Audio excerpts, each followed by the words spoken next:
एक साल हो गया मुझे लगभग राघव जी के मुंह से मोदी शब्द सुने हुए।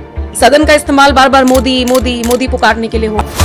ये लिकर पॉलिसी केस में जो हमारे खिलाफ साजिश की गई, ये हिंदुस्तान के इतिहास की सबसे गंदी राजनीतिक साजिश है। इसी तरीके से राघव जी डरे हुए हैं मोदी जी से। इनका भी कोई राज है क्या? और वो राज तो क्रिएट तब हुआ होगा ना जब वो आम आदमी पार्टी में थे। आबकारी नीति को लेकर अक्सर सवाल उठते हैं, इतना ट्रांसपेरेंट था या इससे इतना रेवेन्यू बढ़ने वाला था, तो फिर इसको उस वक्त वापस तुरंत क्यों लिया गया जब जांच शुरू हुई? कोर्ट ने ये कहा कि ये जो एक्साइज पॉलिसी वाली फाइल थी, अगर ये मनीष सिसोदिया के टेबल से होकर गुजरी, उनके अगर साइन हुए, एलजी के टेबल पे भी तो गई। तो फिर ये जो गवाह थे जो आप ही के करीबी हुआ करते थे, ये सरकारी गवाह क्यों बने? पार्डन मिलने के बाद एजेंसी 1.5 साल तक बयान लेती रही उस व्यक्ति के, कि उस वक्त संजय सिंह मोदी जी की आंखों में खटक रहे थे, उन्होंने कोई सवाल उठा दिया था। आखिरी बयान में इससे बुला के एक बयान लिया गया कि 1 करोड़ रुपए मुझसे ले लिए। ये क्या बात हुई है? जिस कोर्ट में उनकी चल गई, आप कह रहे हैं कि कोर्ट पे दबाव बनाने की कोशिश की, जहां से आपके हक में फैसला आ गया वहां बल्ले बल्ले हो गई। ये तो सहूलियत के हिसाब से हो गया। पंजाब तो आज के दिन में टॉर्च बेयरर है। पंजाब सबसे आगे चल रहा है इस बात को लेकर के। पंजाब में अच्छा क्या किया आम आदमी पार्टी ने? तो ऐसी क्या आफत आ गई कि एसआईआर अभी करना है? त्रुटियां तो पहले ही निकाली जाएंगी ना सर। ठीक उससे पहले क्यों निकाली जाएंगी? आपका बूथ वर्कर कहता है यहाँ जो मेड और जो लेबर काम कर रहा है ना वेस्ट बंगाल का, उसको ये कहा जा रहा है कि यहाँ आओ, हाजिरी लगाओ, नहीं तो आपका वोट कट गया। क्या पता वो ये कहना चाह रहा हूँ कि अगर तुम वाकई में यहाँ के वोटर हो तो यहाँ आओ, अगर वहां के वोटर हो, दिल्ली में रह के काम कर रहे हो तो दिल्ली में दो। एक साथ 2 जगह पे थोड़ी वोट दोगे। आज भी ये कह रहा हूं कि ईवीएम के हैक होने के आपके पास कोई प्रूफ नहीं है। ना हमने बिजली का पैसा बढ़ाया, ना किसी चीज का पैसा बढ़ाया, उसके बावजूद ये सारी चीजें फ्री में दी हमने। पंजाब में भी आप ये सब कुछ कर रहे हैं? यही कर रहे हैं। पंजाब का कर्जा लगातार बढ़ता जा रहा है। मीडिया ये सवाल पूछने की बजाय कि गैस क्यों नहीं मिल रही लोगों को, मीडिया ये कह रहा है ब्लैक वाली नहीं मिल रही ना? नहीं, ब्लैक व्हाइट कुछ नहीं, एजेंसी से मिल रही है क्या?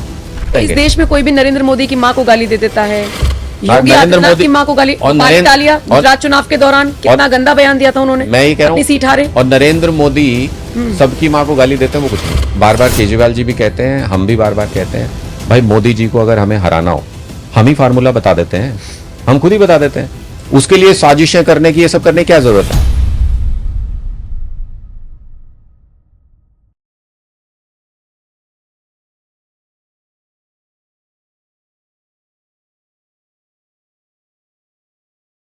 नमस्कार, स्वागत है आप सभी का। आप देख रहे हैं एनएमएफ न्यूज, आपके साथ मैं हूं नम्रता चौधरी। कहते हैं राजनीति में अगर दाग लग जाए तो करियर खत्म हो जाते हैं, लेकिन एक पार्टी ऐसी है जिसने शराब घोटाले के आरोप लगने से लेकर कोर्ट से उस दाग को हटने तक का सफर तय किया। बात आम आदमी पार्टी की हो रही है, एक ऐसी पार्टी जिसने इस दाग का पाउडर बना लिया और अपनी राजनीति में उसका इस्तेमाल किया। तो आज के इस पॉडकास्ट में हम दूध का दूध और शराब की शराब, पानी का पानी करेंगे। मतलब आपको समझाने की कोशिश करेंगे कि बेसिकली ये आबकारी नीति क्या थी, क्यों वापस ली गई जांच शुरू होते ही, क्या वाकई में कोई घोटाला हुआ, नहीं हुआ तो किसका दबाव था। इन सारे मुद्दों पर चर्चा करेंगे आम आदमी पार्टी के नेता से ही। मेरे साथ अनुराग ढांडा जी मौजूद हैं जो मीडिया इंचार्ज भी हैं। बहुत बहुत स्वागत है आपका। बहुत बहुत शुक्रिया। अब चूंकि चुनाव होने हैं पंजाब में भी 2027 में, या गुजरात के लिए भी आप हुंकार भर रही हैं, तो मुझे लगा कि क्यों ना इन सारी चीजों पर बात की जाए जिसकी वजह से आम आदमी पार्टी की सरकार दिल्ली में गिरी। लेकिन अनफॉर्चुनेटली आम आदमी पार्टी से जुड़ी हुई एक ऐसी खबर आई कि पहले अब उस पर चर्चा करनी पड़ेगी। मैं जिक्र राघव चड्ढा का कर रही हूं। अलग हो गए हैं ऑलमोस्ट। जिस तरीके से अलग हुए हैं वो रास्ता, मुझे लगता है कि आम आदमी पार्टी के लिए एक बार फिर से खतरा है। नहीं, देखिए, मुझे लगता है कि ये तो राघव जी से पूछना चाहिए आपको कि वो अलग हुए हैं या क्या हुआ है। देखो, पार्टी की तरफ से तो एक बहुत ही सिंपल सा एक प्रोसीजरल डिसीजन था जो समय समय पे होता रहता है। किस कार्यकर्ता को क्या जिम्मेदारी देनी है, किसको किस पद पे लगाना है, ये पार्टी समय समय पे तय करती है। इसमें इतनी कोई बड़ी बात ही नहीं है। उनकी जगह पे जब उनको लगाया गया था, एनडी गुप्ता जी पहले होते थे सदन में उपनेता, फिर राघव चड्ढा जी को लगाया गया, तो उस वक्त तो एनडी गुप्ता जी ने कोई शोर नहीं मचाया कि हाय हाय मुझे क्यों हटा दिया। अब राघव चड्ढा जी की जगह पार्टी को लगा कि कोई और इसको और एफिशिएंटली कर सकता है, उनको वो जिम्मेदारी दे दी गई। तो राघव चड्ढा जी कहते हैं कि मेरा तो गला दबा दिया, मेरी आवाज़ बंद कर दी। ये क्या बात हुई? हमें तो आम आदमी पार्टी में पहली चीज़ यही सिखाई जाती है कि पद का लालच नहीं करना, और एक पद जाने से इस तरीके की बातें करना। पहला बयान उनकी तरफ से आया। हम तो इतने समय से, मैं पर्सनली अपना कह सकता हूँ, मेरे मन में तो काफ़ी दिन से ये सवाल था कि 1 साल हो गया मुझे लगभग राघव जी के मुंह से मोदी शब्द सुने हुए। मोदी के खिलाफ कुछ नहीं बोलते हैं, कोई ऐसी बात नहीं बोलते सदन के अंदर ना बाहर जो सीधे चुनौती देती हो मोदी सरकार को। कितने अत्याचार इस वक्त हो रहे हैं, आपके लोकतांत्रिक अधिकार छीने जा रहे हैं। पश्चिम बंगाल में भी वैसे ही वोट काटे जा रहे हैं जैसे दिल्ली में काटे थे, हम तो भुक्तभोगी हैं इस बात के। उसके बावजूद भी उस पर कुछ नहीं बोलेंगे। आज के दिन में 1 किलो गैस जो है वो 500 रुपए में मजदूर तबके को लेनी पड़ रही है, उसके बारे में कुछ नहीं बोलेंगे। 25 रुपए समोसा सस्ता हो जाए, हमें कोई आपत्ति नहीं, अच्छा है, आम आदमी का 25 रुपया बच रहा है। लेकिन उसी समोसे को खा के मैं जिस फ्लाइट में बैठूंगा वो फ्लाइट 1,000 रुपए महंगी हो गई तो राघव जी कुछ नहीं बोलेंगे। अगर सदन से सीईसी के खिलाफ प्रस्ताव लाया जाएगा कि चुनाव आयोग बीजेपी की गोद में बैठा है, हम सीईसी के खिलाफ प्रस्ताव लेके आएंगे, तो राघव जी उस पर साइन नहीं करेंगे। अगर पार्टी गैर जिम्मेदाराना अलोकतांत्रिक व्यवहार सरकार का उसके खिलाफ वॉकआउट करेगी तो राघव जी वॉकआउट नहीं करेंगे क्योंकि सामने मोदी जी बैठे हैं। तो ये सारी चीजें अगर होंगी तो निश्चित तौर पे लोगों के मन में, पूरे देश में इस वक्त ये संदेह तो है कि क्या हुआ ऐसा, साल भर से क्या हो गया, राघव जी को क्या डर है, ऐसा क्यों घबराए हुए हैं, क्यों नहीं बोलते मोदी जी के नहीं, खिलाफ। लेकिन एक तबका ये भी कह रहा है कि मोदी जी से ज्यादा जरूरी देश के वो मुद्दे हैं जो राघव चड्ढा उठा रहे थे, क्योंकि वो उनका सरोकार सीधा आम आदमी से था। जरूरी है कि सदन का इस्तेमाल बार बार मोदी मोदी मोदी पुकारने के लिए हो। अच्छा, वो कैसे उठा रहे थे वो मुद्दे? भाई हमारे ही तो सांसद ठीक हैं, है। अगर हम नहीं चाहते तो उठा लेते। तो फिर यही तो सवाल उठ रहे हैं कि आप क्यों नहीं चाहते थे? उनसे तो रोका ही नहीं हमने तो कभी नहीं कहा कि ये मुद्दे मत उठाओ। मैंने जैसे अभी आपको एक उदाहरण दिया, हम ये नहीं कह रहे कि आप 25 रुपए समोसे के कम मत कराओ, चाय के कम मत कराओ, कराओ, लेकिन उसी फ्लाइट में जब 1,000 रुपए बढ़ रहा है तब आप उस पर कुछ नहीं बोलोगे क्योंकि मोदी जी नाराज हो जाएंगे। तो ये जो कोजी कोजी वाली राजनीति है, जिसमें आपको मोदी जी की नाराजगी मोल न लेनी पड़े, जिसमें आपको सरकार के खिलाफ, अच्छा आज के दिन में गैस की जो किल्लत है, सरकार के खिलाफ बोले बिना आप उसको करा लोगे? अगर आज के दिन में जैसे सोशल मीडिया को जैसे बैन किया जा रहा है सरकार के द्वारा, अब जो नया आईटी रूल आ रहा है, नया जो आईटी लॉ आ रहा है, उसमें तो कोई भी पोस्ट जो सरकार को पसंद नहीं होगी पहले उसको टेक डाउन करेंगे, 3 घंटे के अंदर उसको टेक डाउन करेंगे, बाद में फैसला करेंगे कि वो सही थी कि नहीं थी। तो इसके खिलाफ नहीं बोलेंगे। तो ये सहूलियत की राजनीति नहीं है। आपकी ट्रेन की टिकट महंगे हो गए, ट्रेन में रिजर्वेशन कैंसिल करना महंगा हो गया, उसके खिलाफ नहीं बोलेंगे। आपके वोट काटे जा रहे हैं देश भर में, उसके खिलाफ पूरे सदन में चर्चा हो रही है, सारी पार्टियां उसको लेकर चिंतित हैं, उसके खिलाफ नहीं बोलेंगे। ऐसा तो नहीं चलेगा ना। तो आपको लग रहा है कि उनके ऊपर दबाव है? निश्चित तौर पे आप आज उनसे बुलवा लीजिए, आज पूछ लीजिए उनसे कि मोदी जी जो इस वक्त कर रहे हैं कि पूरा देश गैस की किल्लत से जूझ रहा है, आपातकाल जैसी स्थिति आने वाली है, और मोदी जी आसाम में चाय की पत्तियां तोड़ते घूम रहे हैं, मोदी जी इनॉग्रेशन करते घूम रहे हैं, आप यही बात बुलवा लीजिए उनसे। मैं तो खुला चैलेंज करता हूं, मोदी जी के खिलाफ ये बात बोल के दिखाएं। वो 1 साल हो गया उनके मुंह से मोदी जी के खिलाफ एक शब्द, चलिए वो छोड़ दीजिए सब, मैं व्यक्तिगत तौर पे मुझे ऐसा लगता है ये लिकर पॉलिसी केस में जो हमारे खिलाफ साजिश की गई, ये हिंदुस्तान के इतिहास की सबसे गंदी राजनीतिक साजिश थी। इस साजिश से हमें खत्म करने का प्रयास था, आम आदमी पार्टी को ही खत्म कर देना चाहते थे। मैं आऊंगी सर उस पे। नहीं, मैं उस पे मैं इसलिए बोल रहा हूं, मैं इसी से जोड़ के पूछ रहा हूं। उस पे फैसला आया, उसमें यह साबित हो गया कि वो साजिश थी, हमें खत्म करने के लिए की जा रही थी। तो हमारा एक एक कार्यकर्ता इतना खुश था पूरे देश में कि यह साजिश बेनकाब हो गई। राघव जी कहीं ने एक शब्द नहीं लिखा उसके ऊपर, एक शब्द नहीं बोला, कहीं मीडिया में नहीं, कहीं सोशल मीडिया में नहीं बोलना चाहिए था उनको। आपकी उनसे पर्सनल कोई बात नहीं हुई, आपकी या आम आदमी पार्टी के किसी और नेता की, कि राघव तुम्हारा क्या रुख है, तुम कुछ बोलते क्यों नहीं हो? कभी कोई ऐसी बात नहीं हुई? निश्चित तौर पे हुई। मैं जैसे पार्टी कोई निर्णय लेती है अगर सदन के अंदर किसी बात को रखने का, जैसे मैं लेटेस्ट एग्जांपल आपको दे देता हूं, अभी ये सीईसी के खिलाफ टीएमसी प्रस्ताव लेके आई, उस प्रस्ताव का आम आदमी पार्टी ने समर्थन किया, हमारे सांसदों ने उस प्रस्ताव पर हस्ताक्षर किए, राघव जी को भी कहा गया हस्ताक्षर कर दीजिए, राघव जी ने नहीं किए। तो इसको आप क्या कहेंगे? इसको किस तरीके से पार्टी समझे? चलिए, और वो भी छोड़ दीजिए, पंजाब के सांसद हैं राघव चड्ढा जी, पंजाब के प्रति तो उनकी जिम्मेदारी होगी। बिल्कुल। पंजाब का हजारों करोड़ रुपया केंद्र सरकार ने रोक रखा है। हमारे लोकसभा में हो या राज्यसभा में हमारे सांसदों को हमने कह रखा है जब मौका मिले इस मुद्दे को उठाओ, सरकार के सामने बोलो। राघव जी ने आज तक नहीं बोला। इसके ऊपर क्यों नहीं बात करते? क्या पंजाब के लोगों के प्रति उनकी जिम्मेदारी नहीं है? तो ये इस बात का जवाब कौन देगा? सिर्फ उन मुद्दों के ऊपर पूरी पीआर पॉलिटिक्स करना, इधर से आप बोलो उधर से सरकार गेंद बल्ला खेल रहे हैं कि इधर से आप बोलो उधर से सरकार उसका जवाब दे दे, इधर से। तो आप वही बातें बोल रहे हो जो आप सरकार बुलवाना चाहती है। 2 दिन से जब से ये मुद्दा चल रहा है तब से राघव चड्ढा जी के लिए बीजेपी की पूरी लीडरशिप, बीजेपी का पूरा सोशल मीडिया, बीजेपी के सारा जो इकोसिस्टम है वो राघव जी को प्रोपेगेट कर रहा है, वो राघव जी के समर्थन में उतरा हुआ है। क्यों भाई? नहीं तो आम आदमी पार्टी के तो नेताओं को अक्सर ये देखा गया है कि वो जमीन से जुड़े हुए वो निकले जाने जाते हैं, या उनकी कोई ख्वाहिश नहीं होनी चाहिए। तो मैं ये समझूं कि राघव चड्ढा की महत्वाकांक्षाएं बढ़ गई थी, या फिर कुछ ऐसा था जो बीजेपी के हाथ लग गया। देखिए, अगर दबाव है तो प्रथम दृष्टया मुझे ये लगता है, मैं अपना पर्सनल ओपिनियन इसमें बता रहा हूं कि मैं जब ये देखता हूं कि आपको एक डेप्यूटी लीडर के पद से हटाया गया, या ये कह दीजिए किसी नए व्यक्ति को मौका दिया गया, आपको भी तो मिला था ना मौका। बिल्कुल। मान लो मैं आज नेशनल मीडिया इंचार्ज हूं आम आदमी पार्टी का, कल ये कहा जाए कि ये जिम्मेदारी कोई और निभाएगा, ये संगठन को तय करना होता है, पार्टी को तय करना होता है। मैं छाती पीटने लगूं, मैं रोने लगूं, हाय हाय मुझे क्यों हटा दिया? अरे भाई, ये संगठन की जिम्मेदारी, जिसको मर्जी जिम्मेदारी दी जाए वो निभाएगा, आपको कुछ और नई जिम्मेदारी दे दी जाएगी, आप निभाएंगे। इस पे ऐसा रिएक्शन आना, ये अपने आप में ये बताता है कि ये तो पहले से तैयारी थी। इसका मतलब तो वो एक मौका ढूंढ रहे थे, वो पहले से ही ऐसा रिएक्ट करना चाहते थे। इसको और मैं कैसे लूं? इसके अलावा एक बयान पार्टी का उनके खिलाफ बता दीजिए जो हमने आज तक बोला हो।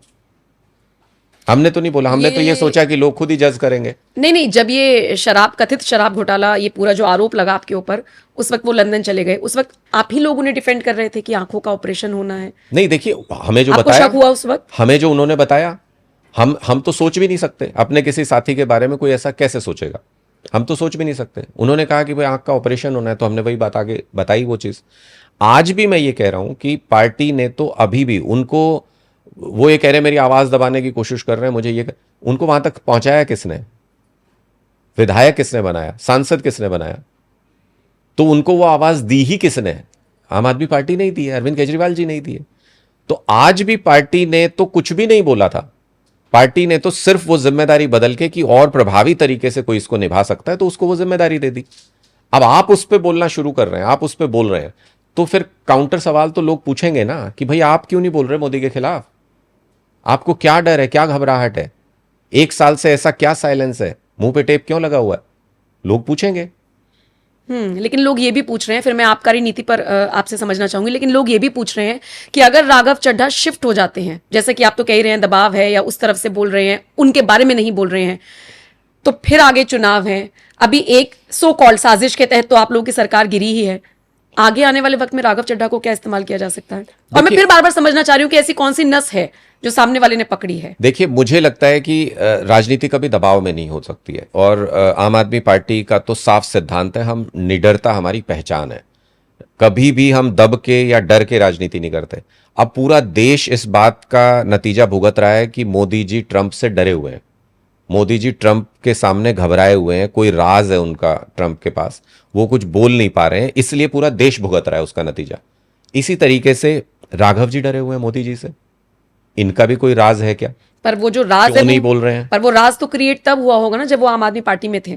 भाई हमने तो कभी नहीं कहा किसी को कुछ गलत काम करने के लिए। आम आदमी पार्टी में तो किसी ने भी कुछ गलत काम किया? मैं लेटेस्ट एग्जांपल बताता हूं, पंजाब में हमारे मंत्री थे अभी, उनका नाम आया, किसी एक व्यक्ति ने सुसाइड कर लिया उनका नाम लेकर के कि इन्होंने कुछ गलत किया, 1 मिनट में उनको मंत्री पद से हटाया गया, आज जेल में है।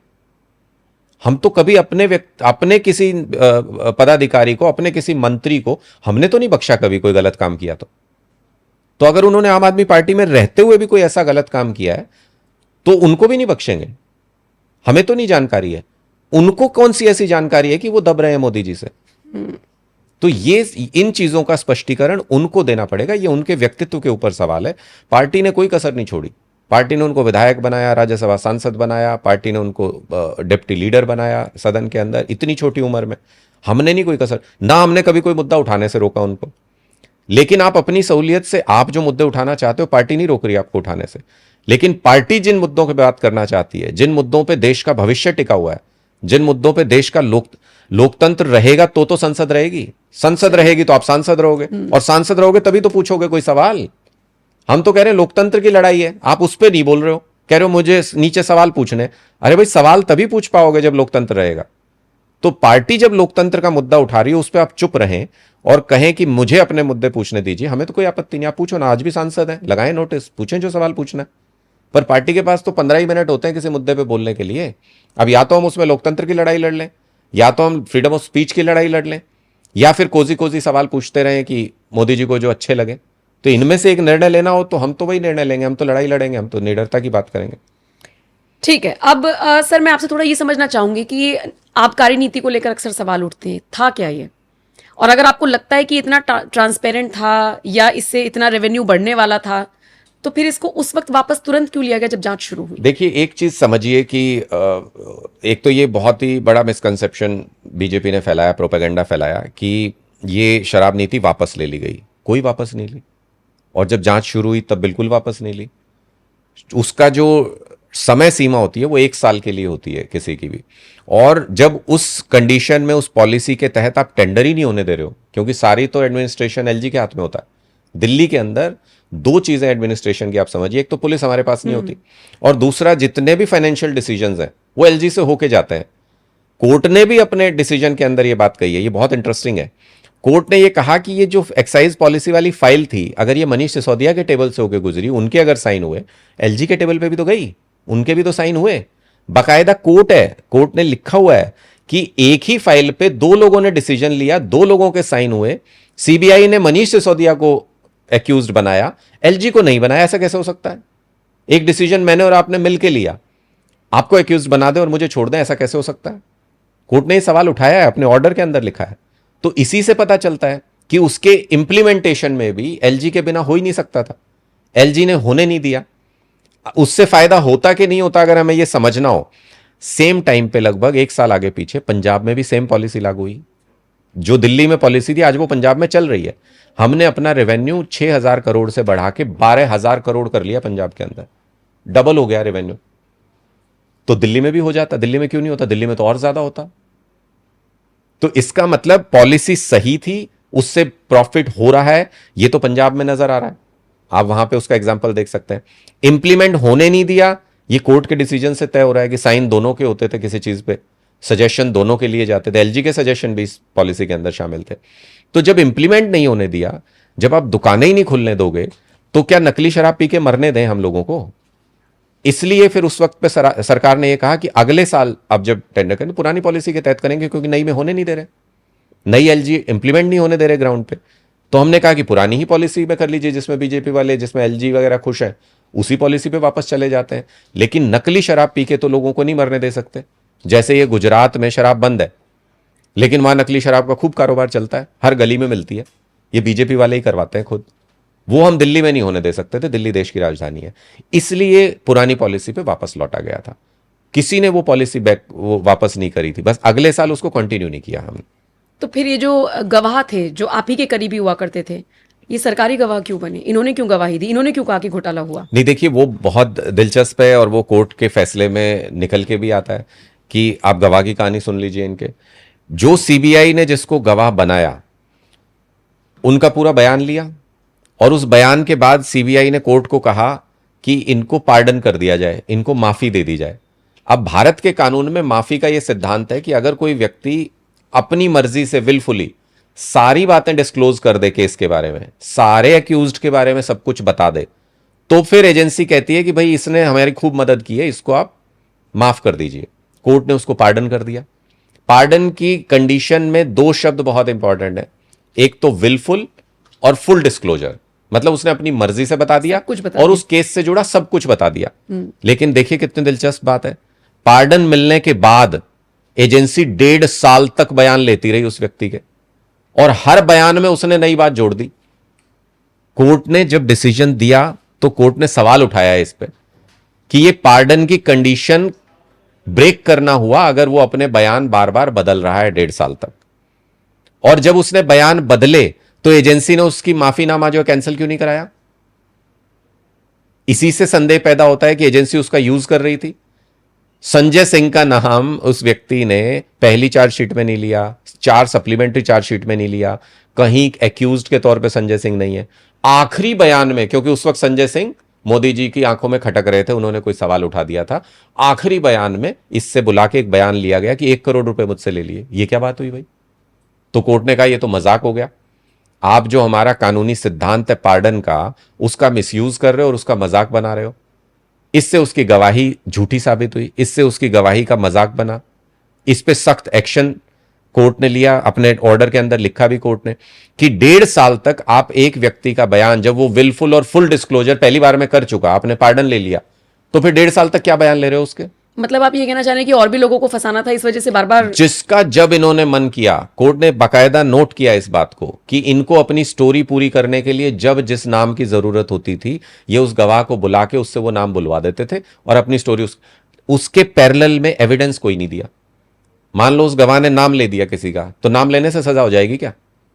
उस बात को उसने तो बता दिया कि ऐसे ऐसे हुआ होगा, चलो, तो उसका सबूत तो ढूंढ के देगी ना एजेंसी। कोर्ट ने कहा एक सिंगल सबूत जिसके ऊपर कोई एविडेंस नहीं मिला, not a single evidence. Bar bar court ने अपने ऑर्डर के अंदर लिखा है, एक एविडेंस नहीं, एक डॉक्यूमेंट नहीं, एक मैनिपुलेशन का कोई सबूत नहीं, कहीं पे भी एजेंसी दे ही नहीं पाई। बस गवाह से बयान लेते रहो, गवाह से नए नाम दिलवाते रहो, और नाम भी किस तरह के, मैं बता रहा हूं आपको, ना चार्जशीट में ना सप्लीमेंट्री चार्जशीट में। 1.5 साल बाद इनको याद आया संजय सिंह ने मुझसे 1 करोड़ रुपया लिया है। तो जैसे ही इन्होंने कोई नई बात बोली, उसी वक्त इनका पार्डन खत्म हो जाना चाहिए था, इनको जेल चले जाना चाहिए था। क्यों नहीं गए पता है? बीजेपी ने चंदा ले लिया इनसे, बीजेपी के अकाउंट में उस गवाह के यहां से पैसा आया हुआ है। तो मतलब आप इन सारे खेल के पीछे आप कह रहे हैं कि बीजेपी की साजिश थी? निश्चित तौर पे। अब इससे ज्यादा ब्लैक एंड व्हाइट में साबित नहीं हो सकता। कोर्ट ने 600 पेज का जो डिसीजन लिखा है, उसमें बहुत बारीकी से एक एक पहलू, एक एक चीज के ऊपर उन्होंने बात की है। इससे ज्यादा ब्लैक एंड व्हाइट में साबित नहीं हो सकता कि मोदी जी हमें लोकतांत्रिक तरीके से आम आदमी पार्टी को नहीं हरा पा रहे थे। 14 में मोदी जी की वेव थी पूरे देश के अंदर, 15 में दिल्ली के अंदर वो हारे बुरी तरह से, फिर 19 में उनकी वेव थी फुल मेजोरिटी और सीटें बढ़ा के लेके आए वो, 20 में वो हारे दिल्ली के अंदर। उनके अंदर ये कुंठा थी कि इनको हम हरा नहीं सकते, इनको खत्म करना पड़ेगा। तो उन्होंने ये पूरी साजिश रची और इसको अलग अलग पहलू से कोर्ट ने हर जगह पे इसको धराशायी किया है। ढेरों एग्जाम्पल्स देके कोर्ट ने बताया है। मैं आपको बताऊं कि कितना बायस तरीके से एजेंसी काम कर रही थी, उसका एक सबसे बड़ा उदाहरण यह है कि रिलायड और अनरिलायड डॉक्यूमेंट होते हैं कि जब आप कोर्ट के अंदर आरोप तय करवाते हो, तो उस वक्त एजेंसी बताती है कि ये डॉक्यूमेंट हमने इन पे रिलाय किया, इन पे हमने अपना केस बनाया और ये अनरिलायबल है, ये नॉट रिलायबल डॉक्यूमेंट है, इनको छोड़ देते हैं, बाद में देखेंगे।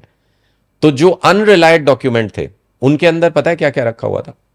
उनके अंदर हर वो चीज रखी हुई थी जिससे अरविंद जी की बेगुनाही साबित होती है, जिससे मनीष सिसोदिया जी बेगुनाह साबित होते हैं, वो सब उठा के अनरिलायड में डाल दिया। कोर्ट ने अपना डिसीजन लिखते हुए एक एग्जाम्पल देके समझाया है, मैं वो एग्जाम्पल आपको बताता हूं। कोर्ट ने कहा कि मान लो दिल्ली के अंदर एक मर्डर हो गया, उसमें एक व्यक्ति को दिल्ली पुलिस ने लखनऊ से अरेस्ट किया, उसके घर से। उसके घर से जब अरेस्ट किया तो सीसीटीवी फुटेज भी मिला लखनऊ के उसके घर का। उस सीसीटीवी फुटेज में साफ दिख रहा था कि वो मर्डर के टाइम पे वहीं था घर पे लखनऊ में। पुलिस ने सीसीटीवी फुटेज फॉरेंसिक के लिए भेजा नहीं, अनरिलायड में डाल दिया और उस पर पूरा केस चला दिया कि इसने दिल्ली के अंदर मर्डर किया, हमने इसको पकड़ लिया है, फलाना गवाह है। जब केस चल चुका कई साल, गवाही के टाइम पे जब वो सीसीटीवी फुटेज पेश किया गया, तो ये पता चला कि अरे ये तो था ही नहीं।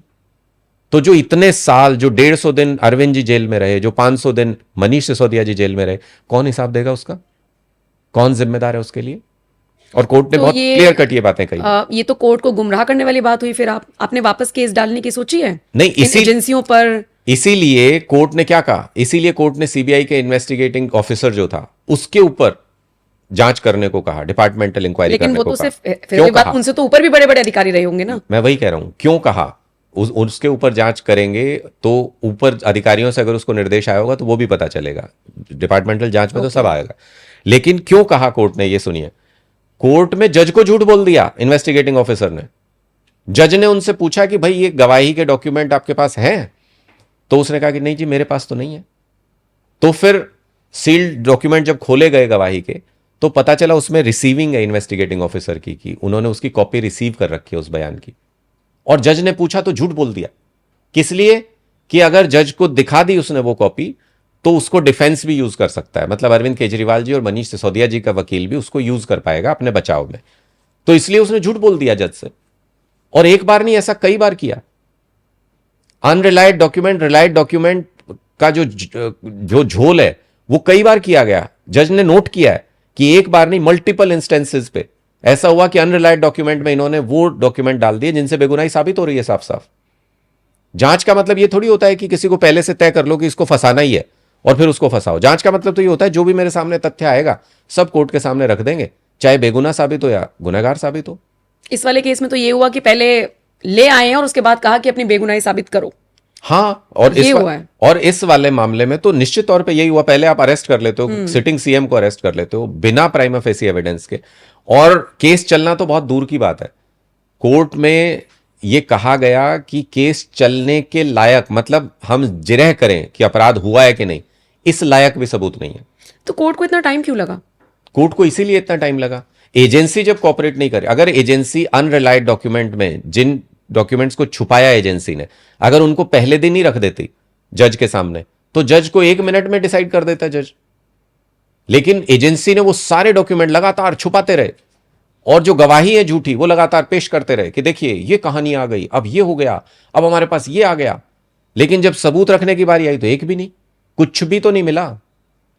एक भी व्यक्ति को 23 लोगों का नाम लिया था इन्होंने, किसी एक के ऊपर आरोप वो हो जाते, तय हो जाते, एक पे केस चल जाता, 22 लोग छूट जाते, तो भी हम ये मान लेते कोई अंश तो है, कोई केस तो है। 23 के 23 लोग आरोप मुक्त। लेकिन ये जो फैसला आया है जिसमें बरी हुए हैं, ये निचली अदालत से आया है। अब सामने वाला पक्ष कह रहा है कि हम तो भैया हाईकोर्ट भी जाएंगे। अच्छा, देखिए, ऊपरी अदालतों में हमेशा से याचिका खारिज हुई है, तो अभी तो आपको वेट करना होगा ना। देखिए, मुझे लगता है कि ये भी एक मिसकंसेप्शन है। ये निचली अदालत जो कहा जाता है वो ऐसे दिखाते हैं कि जैसे कोई बहुत ही लोअर दर्जे के किसी कोर्ट में कुछ फैसला आ गया। ये सुप्रीम कोर्ट के ऑर्डर से बनी हुई एमएलए एमपी स्पेशल कोर्ट्स हैं। ये सीबीआई के स्पेशल कोर्ट हैं जो सीबीआई के केसेस की सुनवाई करते हैं, और उसमें भी सुप्रीम कोर्ट के ऑर्डर से एमएलए एमपीज के लिए अलग से स्पेशल कोर्ट बनी हुई है। तो ये सुप्रीम कोर्ट की बनाई हुई कोर्ट को अगर बीजेपी वाले ये कहते हैं कि वहां से कोई सेटिंग करके फैसला ले लिया, ये जो हाँ, यही कहा जो गया। दिल्ली के सीएम ने मैनेजमेंट, जो दिल्ली के सीएम ने कहा, तो वो सुप्रीम कोर्ट का अपमान कर रहे हैं। और अगर ये सेटिंग करके हमने फैसला ले लिया, तो जो हमारे खिलाफ आते थे वो सारे बीजेपी सेटिंग करके लेती थी क्या? मतलब न्यायपालिका के साथ भी अब ये करें। नहीं, मैं ये सवाल इसलिए भी पूछना चाह रही हूँ क्योंकि अगर आपके अनुसार उन्होंने पहले से सेटिंग करके सारी चीजें की थी या दबाव बनाया है एजेंसियों पर, तो फिर तो आगे भी हो सकता है। नहीं, चुनाव एक दिल्ली का तो था नहीं, भाई, पंजाब भी है, आप गुजरात में भी आगे बढ़ रहे निश्चित हैं, तौर पे कोशिश करेंगे। फिर तो होगा। और गुजरात में अभी बोला, हमने कल भी बोला, हमारे 150 वर्कर्स को पिछले 3 महीने के अंदर FIR 160 लोगों को अरेस्ट किया इन्होंने। अरेस्ट भी कर लिया? अरेस्ट किया, जेल में डाला, जमानतें ले लेके बाहर आए हैं बाद में, इनको जेल में डाल दिया बिना किसी सबूत के, बिना किसी चीज के। तो ये तो करेंगे कोशिश, ये तो लोकतंत्र को खत्म करने का प्रयास कर ही रही है भारतीय जनता पार्टी। ये तो चाहते हैं कि इनके सामने कोई खड़ा ही ना हो। लेकिन हमारा काम है लड़ना, हम लोगों के मुद्दों के लिए संघर्ष करेंगे। हम पहले भी इनकी साजिश बेनकाब कर चुके हैं, इतनी बड़ी साजिश जिसमें हमारे सारी टॉप लीडरशिप को इन्होंने जेल में डाल दिया, हम उसमें भी निकल के आए ना, सच्चे थे इसलिए निकल के आए। अब इनकी चालाकी देखिए किस तरह से ये कोर्ट का भी वो करते हैं, मिसयूज करते हैं कि हायर कोर्ट के अंदर जब ये गए तो इन्होंने सीबीआई वाली जो केस में हमें जो ऑर्डर मिला है उसको चैलेंज करना चाहिए था ना इनको। ये वहां जाके क्या कह रहे हैं, ईडी के केस मत सुनिए, ईडी के केस की सुनवाई पे रोक लगा दो।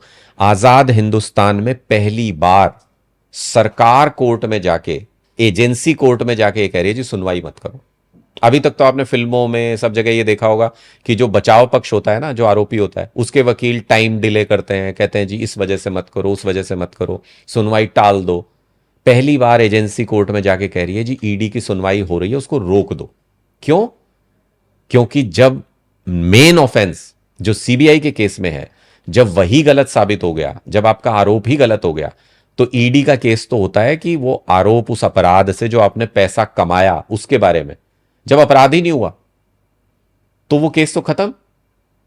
लेकिन वो खत्म ना हो जाए, पूरे देश को पता ना चल जाए कि ईडी के केस भी फर्जी थे, इसलिए कह रहे हैं ईडी के केस पे आगे सुनवाई मत करो, उसको रोक दो। क्या ये सरकार का काम है? नहीं तो अब जिस कोर्ट में उनकी चल गई, आप कह रहे हैं कि कोर्ट पे दबाव बनाने की कोशिश की, जहां से आपके हक में फैसला आ गया वहां बल्ले बल्ले हो गई। तो ये तो सहूलियत के हिसाब से हो गया ना। हम ये नहीं कह रहे, कहीं पे बिक जा रही हैं कोर्ट, नहीं, एजेंसीज। हम ये नहीं कह रहे कि कोर्ट को इन्होंने सेट कर लिया, हमने तो कभी नहीं कहा। हम तो ये कह रहे हैं ये कोशिश करते हैं दबाव बनाने की। यहां नहीं किया होगा क्या? यहां लोअर कोर्ट में नहीं किया होगा? इन्होंने हर तरीके से, एजेंसी ने जो कुछ किया वो दबाव नहीं था क्या, एक तरफ के डॉक्यूमेंट पेश करना और ये सब। लेकिन सच तो सच होता है ना, कितना दबाओगे आप उसको, कितना आप कितनी जगह पे इन्होंने इतना हमें घुमाया ना इतने साल तक, इन्होंने जेल में रखा ना, सब कुछ किया, लेकिन अंत में तो सच सबूत तो रखने ही पड़ेंगे ना कोर्ट में। आप कोर्ट में बिना कुछ रखे थोड़ी फैसला ले लोगे। लेकिन जनता के बीच तो मैसेज जो गया है, जो छवि खराब हुई है आम आदमी पार्टी की, और जो कट्टर ईमानदार नेता हुआ करते थे, वो जो इमेज खराब हुई है, उस डैमेज को आप कंट्रोल कैसे करेंगे? देखिए, क्योंकि अगर आप कह रहे हैं कि दबाव बनाया गया या सारी चीजें पहले से तय थी, तो ये तो आगे भी होंगी, वो तो होती रहेंगी, फिर आप वो कैसे करते रहेंगे। करेंगे? लेकिन ये पहली बार ऐसा हुआ था कि लोगों के मन में इन्होंने प्रोपेगेंडा करके संदेह पैदा करने की कोशिश की कि अरविंद केजरीवाल जी की छवि जो ईमानदारी की है, कि वो कभी एक पैसा भी इधर उधर उन्होंने नहीं किया, उस छवि को खराब करो। उस ईमानदारी की छवि पे जीत रहा है अरविंद केजरीवाल। तो इन्होंने वो कोशिश की, लेकिन जब ये कोशिश धराशायी हुई, जब अब ये सच सामने आया, पूरे देश में मैसेज गया कि इतनी घटिया साजिश बीजेपी की। तो अब तो सबको पता है कि बीजेपी साजिश करती है। अब ये जितनी बार मर्जी कर लें, काट की आंडी बार बार थोड़ी चढ़ती है। अब ये जितनी बार भी कोशिश कर लें, लोगों को पता है कि ये साजिश कर रहे हैं, झूठ बोल रहे हैं। पहली बार में लोगों को ये लगा था कि यार सच में कहीं ऐसा तो नहीं, कुछ गड़बड़ तो नहीं हो गई। तो लोगों का विश्वास जो है वो हल्का सा हिला, और उसी का फायदा उठा के इन्होंने दिल्ली चुनाव में जितनी भी गड़बड़ की, वो उसी का फायदा उठा के की इन्होंने। अब तो लोगों को पता है कि बीजेपी एक साजिश करती है, ऐसी घटिया साजिश करती है बीजेपी। बीजेपी झूठ बोलती है। अब ये जो मर्जी कहते रहे। तो मतलब साजिश करके 21 राज्यों में सरकार बना ली? निश्चित तौर पे। आप मैं एक किसी राज्य का नाम गिना दीजिए। इन्होंने महाराष्ट्र में पार्टियां तोड़ के, इन्होंने महाराष्ट्र में वोट कटवा के सरकार नहीं बनाई। इन्होंने हरियाणा के अंदर वोट कटवा के और इन्होंने पार्टी मैनेज करके सरकार नहीं बनवाई। किस स्टेट का नाम लेंगे आप? दिल्ली के अंदर हमने तो लाइव एग्जाम्पल दिखाए। दिल्ली में 100 लोग सामने लाके बिठाए अरविंद केजरीवाल जी ने कि ये लोग जिंदा हैं, इनके वोट काट दिए। नहीं सुनी चुनाव आयोग ने। चुनाव आयोग, तभी तो हम वो लड़ाई लड़ रहे हैं पार्लियामेंट के अंदर कि ये। तो अगर एक देश में सब कुछ बिक गया है, सब कुछ, तो फिर आप लोग क्यों लड़ रहे हैं? नहीं, देखिए, हम लोग इसलिए लड़ रहे हैं क्योंकि, और फिर तो पंजाब भी बिक जाना चाहिए था। पंजाब में आप लोग कैसे जीत गए? कल को अगर आप गुजरात जीत गए? मैं वही कह रहा हूं, जब देखिए आजादी से पहले भी सब कुछ तो गुलाम हो ही गया था ना अंग्रेजों का। लेकिन उसमें भी कुछ आजादी के मतवाले थे, शहीद भगत सिंह जी जैसे। पंजाब से ही आते हैं शहीद भगत सिंह जी। उन्होंने एक अलख जगाया, उन्होंने शुरुआत की, शहादत दी, और वो आग फिर पूरे देश में फैली, पूरा देश आजाद हो गया। पंजाब तो आज के दिन में वो रोल निभा रहा है ना। पंजाब तो आज के दिन में टॉर्च बेयरर है। पंजाब सबसे आगे चल रहा है इस बात को लेकर के। पंजाब में अच्छा क्या किया आम आदमी पार्टी ने? देखिए, नशा रोका है, तस्करी रोकी है। मैं आपको अभी बीजेपी दफ्तर के बाहर हमला हुआ, पाकिस्तान मेड ग्रेनेड मिले हैं। कहां से मिले हैं? आम आदमी पार्टी का भी ऑफिस है, शिरोमणि अकाली दल का भी ऑफिस है। बीजेपी ऑफिस के बाहर ही क्यों अटैक हुआ? पाकिस्तान, ये सब कौन रोकेगा? ये सवाल तो हमारे मन में भी है कि बीजेपी ऑफिस के बाहर जो अटैक हुआ, वो अटैक कहां हुआ? चंडीगढ़ ऑफिस। चंडीगढ़ क्या है? Union territory. बीजेपी गवर्नड है ना चंडीगढ़ यूनियन टेरिटरी। अमित शाह जी की पुलिस है वहां पे। तो कैसे हो गया भाई अटैक? ग्रेनेड कहां का था? पाकिस्तान मेड। तो बॉर्डर से आया होगा। बॉर्डर पे किसकी फोर्स है? तो जब ये लोग घुसपैठिए भगाने की बात करते हैं, तो फिर आप लोग, कोई जमीन नहीं देता बंगाल से, नहीं, कोई इनके वो सब बनाता रहता है। एक एक मुद्दे पे, उस पे भी आएंगे। बॉर्डर किसके पास है? अब आप कहेंगे कि बीएसएफ और उधर गृह मंत्रालय है। गृह मंत्रालय के पास ही भाई। जहां से आया वो गृह मंत्रालय के पास, जहां फूटा वो गृह मंत्रालय के पास। सवाल हमसे पूछ रहे हो? यही तो बीजेपी करती है। बीजेपी के दफ्तर के बाहर ही बड़ा फूटा वो। मतलब आप क्या कहना चाह रहे हैं कि उन्हीं की साजिश है? ये किसी भी घटिया स्तर तक जा सकती है बीजेपी। ये हमने अपने पुराने उदाहरणों में देख लिया है। अब तो आपके सामने है, जिसका कोई सिर पैर नहीं पॉलिसी का, जब ये उस पॉलिसी को स्कैम बता सकते हैं और उसमें सारी लीडरशिप को जेल में डाल सकते हैं, तो ये क्या नहीं कर सकते? तो फिर आने वाले 5 राज्यों में जो चुनाव होने हैं अभी 26 में, मान के चलें कि सारे फिर तो बीजेपी के खाते में जाएंगे? नहीं, कोशिश तो ये करते ही हैं हर जगह पे। जहां मान लो ये आप मैनिपुलेशन करोगे, 5% करोगे, 10% करोगे, 15% करोगे, अगर वोट उससे भी ज्यादा आपके अगेंस्ट गिर रहा हो, तो फिर कैसे जीतोगे? इन्होंने पिछली बार जब वेस्ट बंगाल लड़े थे, ये इन्होंने नहीं करी थी कोशिश? इन्होंने साजिशें नहीं की थी? तब भी इन्होंने खूब साजिशें की थी, चुनाव आयोग के साथ मिलकर खूब साजिशें की थी। टीएमसी नहीं करती है? हर पार्टी अपने तरीके से चुनाव तो लड़ती है, कोशिश तो हर कोई नहीं, अगर मैं ऐसे लेकिन ऐसे साजिशें करना इस तरह, देखिए, कोई एक इंस्टेंस, कहीं एक कोई इंसिडेंट हो जाना, किसी एक पार्टी के किसी वर्कर के द्वारा कुछ कर लिया जाना, और सिस्टमैटिक तरीके से करोड़ों वोट एक किसी स्टेट के मतलब अंदर काट बेसिकली देना। आपका ये कहना है कि ये लोग वोट काट रहे हैं, जो आपके वोटर्स हैं उनके वोट कट रहे हैं। निश्चित तौर पे बहुत समय तक लोगों को ये लगता रहा ईवीएम में कुछ गड़बड़, ईवीएम में कुछ गड़बड़। ईवीएम में तो वही वोट गिरता है जिस वोटर लिस्ट में होता है। ये वोटर लिस्ट के साथ ही गड़बड़ कर देते हैं। और ये हमने दिल्ली के चुनाव से पहले ही बता दिया था। अरविंद केजरीवाल जी ने बहुत स्पष्ट तौर पे ये कहा कि ईवीएम छोड़ो, ईवीएम से पहले गेम कर देते हैं ये लोग। ये वोटर लिस्ट में अपनी मर्जी के वोट जुड़वाते हैं, दूसरों के वोट कटवाते हैं। पहला गेम तो वहीं हो जाता है। जो लो मार्जिन सीट्स हैं वो तो वहीं पे कॉम्प्रोमाइज हो जाती हैं। और चुनाव आयोग सुनता नहीं है। ये सबसे बड़ा खतरा है। चुनाव आयोग विपक्षी पार्टियों की बात सुनता नहीं है। मैं तो बार बार कहता हूं कि एसआईआर, अभी देखिए आप, वेस्ट बंगाल के अंदर वोटिंग होने वाली है, 1-2 हफ्ते में, 3 हफ्ते में वोटिंग हो जाएगी वहां पे। अभी तक वोटर लिस्ट फाइनल नहीं है। अभी तक 60 लाख वोट्स का फैसला किया जा रहा है। तो जो चुनाव लड़ रहा है उस कैंडिडेट के साथ क्यों अत्याचार कर रहे हो? उसको पता ही नहीं है कि मुझे किसके पास प्रचार करना है। उसको फाइनल वोटर लिस्ट ही नहीं मिली हुई। तो ऐसी क्या आफत आ गई कि एसआईआर अभी करना है? इस चुनाव के बाद कर लेना। अच्छा, भाई किसी भी स्टेट में जब चुनाव आता है उससे ठीक पहले ही एसआईआर क्यों करना है आपको? त्रुटियां तो पहले ही निकाली जाएंगी ना सर। ठीक उससे पहले क्यों निकाली जाएंगी? जो वोट गड़बड़ है, जो आदमी वहां रहता नहीं या जिसका एग्जिस्टेंस नहीं है। अब मान लीजिए पंजाब में या किसी भी और स्टेट में अब चुनाव आ रहा है, अब कहेंगे वहां पे एसआईआर करना है, जिसमें अब हो चुका, जैसे दिल्ली में हो चुका, दिल्ली में अब करा लो। जिस भी स्टेट, मतलब लेकिन चुनाव से ठीक पहले ही सारी त्रुटियां हटनी चाहिए, जो फर्जी वोटर्स हैं वो हटने चाहिए, जो माइग्रेशन करके चले गए हैं वो हटने चाहिए। तो इससे चुनाव से 2 महीने, 4 महीने, 8 महीने, मुझे पता है कि टाइम थोड़ा मिलना चाहिए निश्चित तौर पर। नहीं, मेरा ये कहना है लेकिन कि चुनाव से पहले ही तो त्रुटियां हटेंगी। तो इसका मतलब आजादी से लेके अभी तक जितने चुनाव हुए उससे पहले एसआईआर नहीं हुआ, तो इसका मतलब वो गलत थे। नहीं, एसआईआर नहीं हुआ लेकिन त्रुटियां हमेशा हटी हैं। कोई एसआईआर कोई नई चीज नहीं है। यस, नहीं, बिल्कुल नई चीज है। जिसमें आप डॉक्यूमेंट मांग के वेरीफाई करके नए सिरे से ये तय कर रहे हो कि कौन वोटर होगा कौन नहीं होगा। जिसमें आप फिजिकल प्रेजेंस मांगते हो। आपका बूथ वर्कर कहता है यहां जो मेड और जो लेबर काम कर रहा है ना वेस्ट बंगाल का, उसको ये कहा जा रहा है कि यहां आओ, हाजिरी लगाओ, नहीं तो आपका वोट कट गया। मतलब वो वोट डालने जाए तो समझ में आता है, जिस दिन वोटिंग है पहले उससे वेरीफाई कराने जाए। तो आप उसको ये कह रहे हो कि तुम मत आओ, तुम्हारा वोट कट गया है, यही तो कहना चाह रहे हो? नहीं, लेकिन यही क्या बिहार पता- में हुआ। क्या पता वो ये कहना चाह रहा हूं कि अगर तुम वाकई में यहाँ के वोटर हो तो यहाँ आओ, अगर वहां के वोटर हो, दिल्ली में रह के काम कर रहे हो तो दिल्ली में दो। एक साथ 2 जगह पे थोड़ी वोट दोगे। और ऐसा होता है, आप मानिए इस बात को। नहीं, ऐसा मेरे संभव सामने ही। कई केसेस हैं, 2-2 वोटर आईडी कार्ड लेके अपने होम टाउन में भी जाके डालेंगे और फिर दिल्ली में भी जाके मैं डालेंगे। बताता हूं, तो ये तो बहुत सिंपल है। ये तो सारी पॉलिटिकल पार्टियां इनसे इलेक्ट्रॉनिक डेटा मांग रही हैं। डुप्लीकेसी इलेक्ट्रॉनिक डेटा में हटाना 1 मिनट का काम है। एक्सेल शीट में डुप्लीकेसी हटाना 1 मिनट का काम है। तो उसके लिए क्यों इतना तामझाम किया जा रहा है? बिहार में भी इन्होंने यही किया। लेकिन अब मान चुनाव आयोग ने लीजिए, बिहार में मांगी तो थी लिस्ट। मैं- आपको कोई शिकायत हो आप दीजिए, कोई भी नेता नहीं गया। राहुल गांधी ने मंच से कह दिया कि मेरा काम है सिर्फ आगाह कराना। भाई बाकी आप शिकायत विकायत आप नहीं करूंगा। मुझे बताइए शिकायत कैसे देंगे? जैसे मैं आप पुराना एग्जांपल बताता हूं। जब पार्टियों ने ये कहा कि ईवीएम में गड़बड़ हो सकती है, आप हमें ईवीएम का एक्सेस दो, हम बताते हैं कैसे हो सकती है। तो इन्होंने पता है क्या कहा था चुनाव आयोग ने? ईवीएम आपके सामने रख दी, आपको कहा कि हाथ मत लगाना, बताओ कैसे होती है गड़बड़। हाथ नहीं लगा सकते आप उस पर, अब बताओ कैसे होती है गड़बड़। तो जब किसी मशीन की कोई कमी बतानी है तो उसकी जांच करके ही तो बताएंगे। आपको अपनी मशीन पे कॉन्फिडेंस नहीं है, आपको तो खोल के दे देना चाहिए कि बोलो, करो चेक, इसमें निकालो कहां कमी है। आप दूर से कहते हो। इसी तरह से आप पॉलिटिकल पार्टी से कह रहे हो 2 लिस्ट कहां कमी है। अरे कभी तुम्हारी लिस्ट में है। हम बार बार चुनाव आयोग को कह रहे हैं इलेक्ट्रॉनिक लिस्ट दे दीजिए, हम बता देते हैं क्या कमी है। इलेक्ट्रॉनिक लिस्ट नहीं देंगे, लेकिन यहाँ पे एक और सवाल है। फिजिकल लिस्ट देंगे। मुझे 1 करोड़ वोटर्स की पेपर लिस्ट दे दी जाएगी और फिर कहेंगे लाओ 2 लिस्ट, इसमें कहां गड़बड़ है। तो मैं उसको जांच 1 करोड़ की करने में मुझे कितने दिन लगेंगे? नहीं, आप वो समझ आपकी जाओ। बात बिल्कुल ठीक है।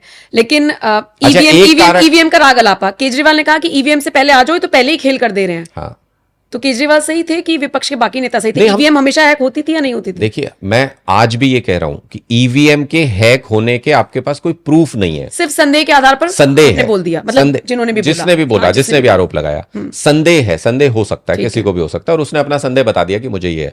पर मैं नहीं कह सकता क्योंकि मेरे पास अभी प्रूफ नहीं है। इसका तो प्रूफ है मेरे पास। दिल्ली में हमने लिख लिख के लिस्ट बना। दिल्ली के सांसदों के घरों पे 40-40, 50-50 वोट इन्होंने बनवाए। हमने नहीं दिए, लिख लिख के लिस्ट नहीं दी चुनाव आयोग को। एक भी वोट कटा नहीं कटा। और उतने ही वोट से अरविंद जी को हरा दिया इन्होंने नई दिल्ली के अंदर। अरविंद केजरीवाल की कॉन्स्टिट्यूएंसी में 1.5 लाख वोट थे।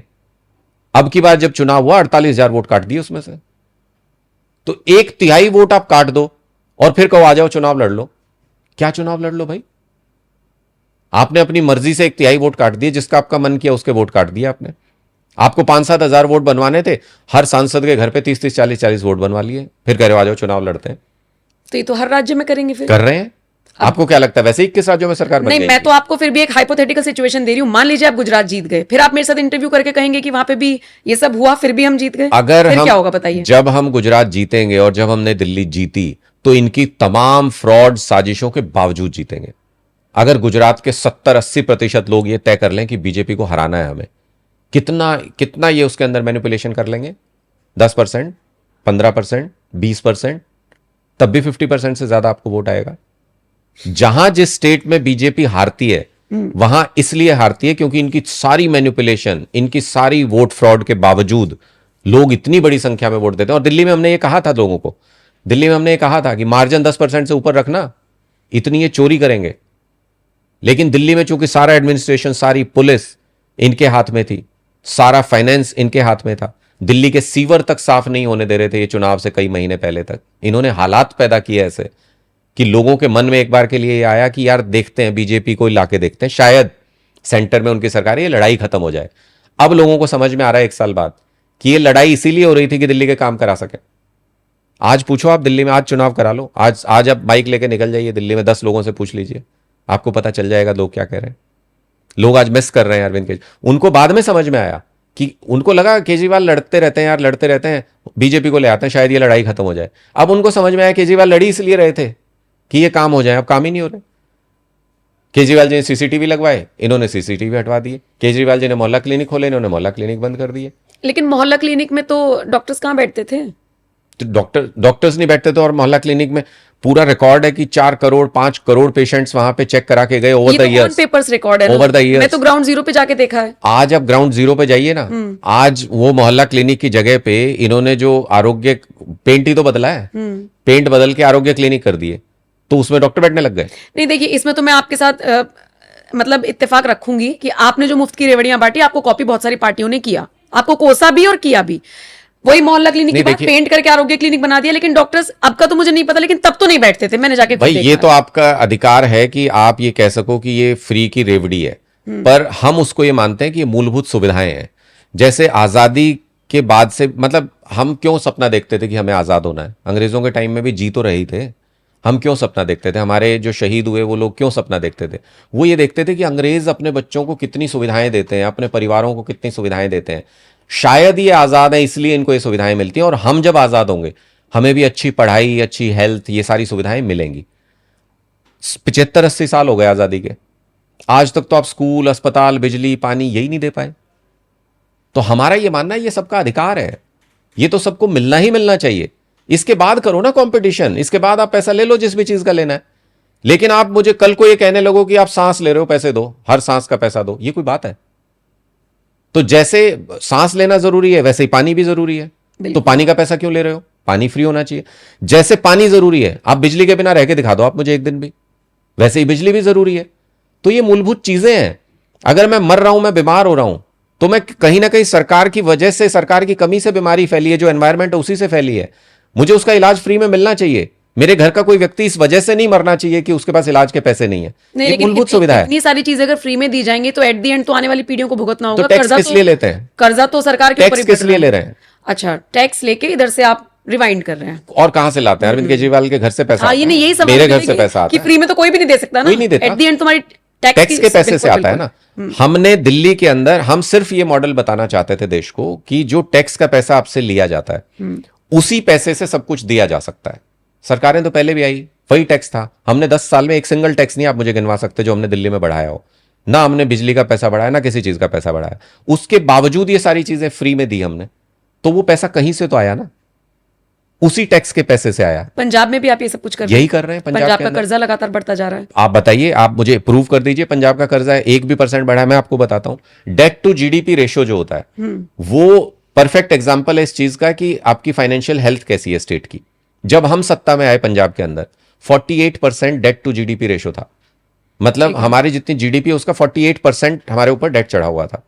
आज के दिन में हम उसको घटा के 44 पे ले आए। तो हमने बेटर किया कि बेकार किया? और 44 पे ले आए, कम भी किया कर्जा, कम हम नहीं उतार सकते एक बार में। अगर कोई हमें 4 लाख करोड़ आप कर्जा चढ़ा गए नहीं, सही बात है। और हमें कहो कि 5 साल में कर्जा ही उतारते रहो तुम और कुछ मत करो, तो हो सकता है क्या?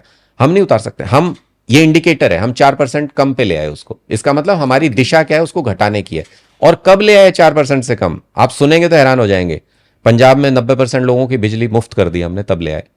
पंजाब में पानी मुफ्त कर दिया, पंजाब में महिलाओं की बस का सफर मुफ्त कर दिया, 10 लाख रुपए का हेल्थ इंश्योरेंस पंजाब में हर व्यक्ति के पास है, हर परिवार के पास। 10 लाख रुपए तक प्राइवेट में जाओ, सरकारी में जाओ, कहीं इलाज कराओ, कैशलेस। कोई, पूरी दुनिया में ऐसी स्कीम नहीं है। ये भी तो हमने उसी टैक्स के पैसे में से निकाला। और अब हमने महिलाओं को 1,000 रुपए, और जो एससी वर्ग की महिलाएं उनको 1,500 रुपए, पूरे पंजाब में 97% कवरेज है। मतलब 100 में से 97 महिलाओं को, बाकी कोई सरकारी नौकरी में है, जॉब में, उनको छोड़ के 97% महिलाओं को यह स्कीम दी जा रही है। आप पूरे इंडिया में मुझे एक स्टेट बता दो, बीजेपी 21 राज्यों में है, कहीं पे जहां भी ये महिला स्कीम चला रहे हो, 97% महिलाओं को जहां नशे के खिलाफ क्या हुआ पंजाब में? मुझे नहीं लगता कि अनप्रेसिडेंटेड ऐसा इससे पहले कभी कोई अभियान, मैं सिर्फ पंजाब नहीं कह रहा, मैं देश के कोई हिस्सा नहीं कह रहा, मैं दुनिया में कह रहा हूं। अच्छा। आप ढूंढ लीजिएगा, कोलंबिया में, वहां पे सबसे ज्यादा ड्रग्स के वो व्यापारी रहते हैं, वहां पे एक बार कोलंबियन फोर्स ने पूरा ऑपरेशन चलाया था। जितने उसमें फौजी सिपाही यूज हुए थे, उससे भी ज्यादा सिस्टम्स हमारे पंजाब के अंदर इस्तेमाल हुए, उससे ज्यादा लोग हिरासत में लिए गए, उससे ज्यादा गिरफ्तारी। 90,000 लोगों को जो ड्रग्स का कारोबार में इन्वॉल्व थे, जेल में डाला हुआ है पंजाब में, पंजाब के अंदर। ओके। पहली बार ऐसा हुआ है, पूरी दुनिया में इसका उदाहरण नहीं है। सारे रिहेबिलिटेशन सेंटर जितने हम वो बना रहे हैं, ताकि वहां पे युवाओं को नशे की लत से बाहर निकाला जा सके। नशा छुड़वाना इतना आसान नहीं होता है, नशे से किसी भी स्टेट को निकालना इतना आसान नहीं होता है। इन्होंने साल दर साल, अकाली बीजेपी की गवर्नमेंट में ये शुरू हुआ, 10 साल तक अंधाधुंध ड्रग्स पंजाब के अंदर बटा।